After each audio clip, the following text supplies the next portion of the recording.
Hello people, welcome back into this channel, and in this video I would like to show you the way how to find or how to add someone on a Google chat to start the message. So the first thing we have to do is just go open this app library, and then we just need to type chat over here, and right after that we just need to open the application with this icon, and then you just need to go click it. And the next thing we need to do is just go take a look on this bottom side.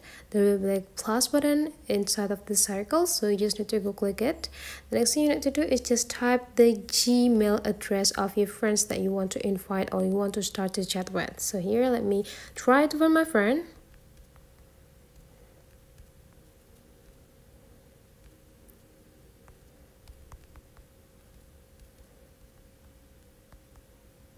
And right after that, you just need to go find this contact that pop up on your screen, and then you just need to go click it, and you will have this type of room chat that you can start, and then you just need to go type the text that you want to send and just send it, and you're done.